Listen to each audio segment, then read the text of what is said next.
নমস্কার বন্ধুরা, simple cook with পলির পরিবারের সবাইকে স্বাগত জানিয়ে আমি আবার একটা নতুন রেসিপি নিয়ে হাজির হয়েছি। আজকে দেখাবো সম্পূর্ণ নতুনদের জন্য কিভাবে খুবই সহজে বানিয়ে নিতে পারবে কড়াইশুঁটির কচুরি। যারা একেবারে হাতে করে তারাও কিন্তু পারফেক্ট ভাবে করে নিতে পারবে। এর জন্য আমি দেখো মটরশুঁটি নিয়েছি এখানে 700 গ্রাম। আর একটু দেখো আমি মোটা মোটা নিয়েছি। যারা নিজে হাতে বাজার করবে বা বানাবে এখানে কড়াইশুঁটির কচুরি, তারা একটু মোটা মোটা বা পুষ্ট দেখে নেবে, তাতে সুবিধা হবে। ছাড়িয়ে নিচ্ছি। আর এদিকে আমি নিয়েছি ময়দা, আর তার সাথে 150 গ্রাম নিয়েছি আটা। এটা দুটো মিক্সিং করে করলে পরে দেখবে বেশ সুন্দর হয়। সাথে নিয়েছি এখানে 1 চামচ আদা লঙ্কা বাটা, সাথে নিয়েছি মৌরি আর জিরে 1 চামচ করে রয়েছে, ভেজে নেব। তো এখানে 1 চামচের একটু কম লবণ দিয়েছি বা স্বাদ মতো লবণ, আর এখানে দিয়ে দেবো বড় চামচের 1 চামচ চিনি, কারণ একটু মিষ্টি মিষ্টি ভালো লাগে কচুরিটা খেতে। এখানে দিয়ে দেবো প্রায় 3 চামচ রিফাইন অয়েল। ভালো করে এটা ময়ানটাকে তৈরি করে নেব। চাইলে এখানে কিন্তু তোমরা ঘিও ব্যবহার করতে পারো, তাতে কোনো সমস্যা নেই। তারপর অল্প অল্প করে জল দিয়ে এটাকে একটা সফট ডো তৈরি করে নিয়েছি। তারপর এটাকে রেখে দেবো 15 মিনিটের জন্য রেস্টে। তাতে করে অনেকটাই ভালো হবে, আর কচুরগুলো কিন্তু বেলতে যেমন সুবিধা হবে, খেতেও কিন্তু বেশ ভালো হয়। এদিকে কড়াইশুঁটিটা ছাড়ানো হয়ে গেছে বা মটরশুঁটি ছাড়ানো হয়ে গেছে, তারপর জল দিয়ে এটাকে 3 মিনিটের জন্য সেদ্ধ করে নেবো। দেখো হয়ে গেছে, জলটা ঝরিয়ে নিচ্ছি। আর এদিকে কিন্তু আমি মশলাটা তৈরি করে নিচ্ছি। মশলাটা হালকা ভাজা হবে, খুব বেশি পুড়ে গেলে চলবে না। এটা অবশ্যই খেয়াল রাখতে হবে। এই মৌরি আর জিরে যে একটা সুন্দর কম্বিনেশন, কচুরির মধ্যে কিন্তু ভীষণ ভালো যায়।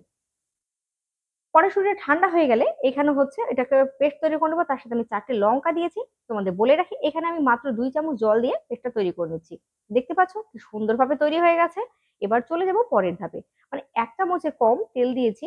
তারপর এখানে সামান্য কয়েক দানা কালো জিরে দিয়েছি, যাতে করে ছিটে না পড়ে সেই কারণে আমি আগে থেকে হলুদ দিয়ে দিয়েছিলাম। আর হাফ চামচ দিলাম আদা বাটা। তারপর এখানে আমি আবারও 1 চামচ চিনি দিয়ে দেবো, যাতে করে একটু পুরটা বেশ একটু মিষ্টি হয়।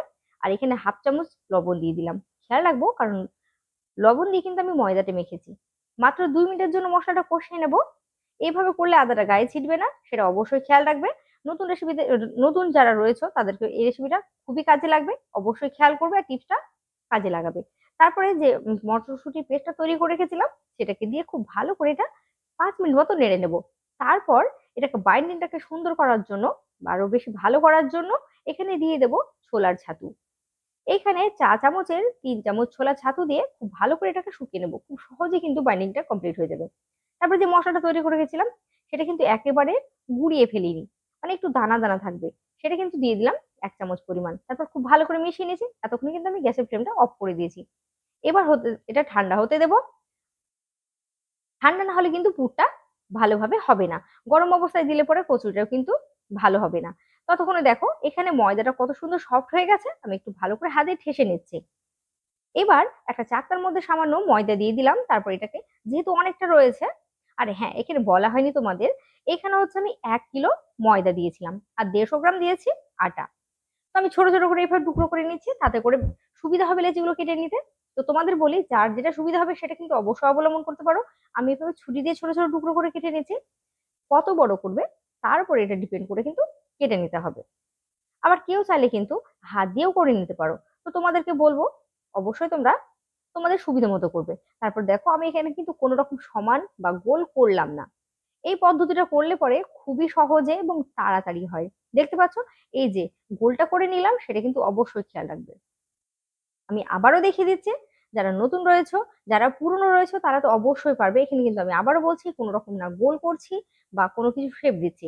জাস্ট ধরে মুখটাকে মুড়িয়ে দেওয়ার পর এই যে এই অংশটা এইভাবে মিডিল পোর্শনে মুড়িয়ে দিতে হবে। তাহলে না কচুরি ফাটবে, না কোনো কিছু হবে। কচুরি ফেটে গেলে কিন্তু দেখবে তেল ছেড়ে যায়, মানে তেলের মধ্যে চলে গেলে তেল টেনে নেয়। সেটা কিন্তু খেয়াল রাখবে। দেখে নিশ্চয়ই বুঝতে পারছো।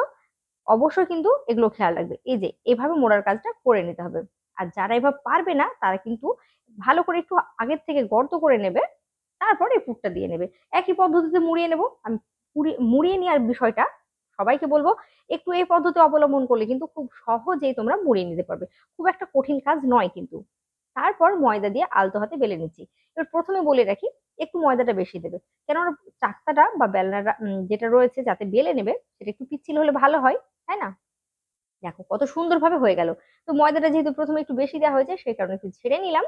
এবার এইভাবে কিন্তু অল্প অল্প ময়দা দিয়ে বেলে নেবো। যতক্ষণ আমি বেলে নিচ্ছি, ততক্ষণ কিন্তু এদিকে কড়াই তেল গরম করতে দিয়ে দেবো। দেখো কত সুন্দর লাগছে না? দেখো তো এখানে আমি একসাথে সব কচুরিগুলো বেলে নেবো না, কেননা একসাথে যদি কচুরিগুলো বেলে নেওয়া হয় তাহলে দেখবে সেটে যাবে।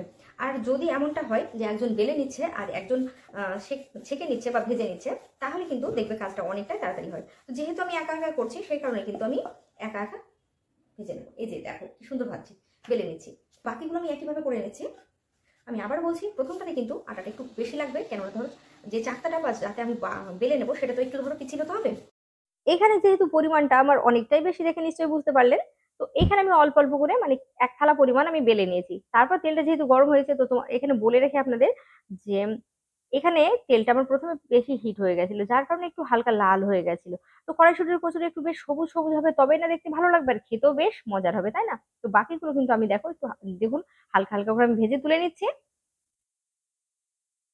তো যদি একটা করে হয় একটা করে দেবে না, আর যদি মনে হয় যে দুটো করে বা তারও বেশি হবে আপনারা দিতে পারেন, তাতে কোনো সমস্যা নেই।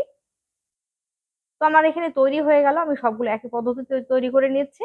আমি এখানে সবজির সাথে এটা পরিবেশন করেছি, আর এখানে আমার বাবা খাচ্ছেন। তোমরা ভালো থেকো সব। আচ্ছা, খাবার ভালো হয়েছে, আমি খাচ্ছি। হ্যাঁ, তোমরা ভালো থেকো। যদি ভালো লাগে ভিডিওটিতে লাইক করার অনুরোধ রইল। সবাই ভালো থাকবে, সুস্থ থাকবে, নমস্কার।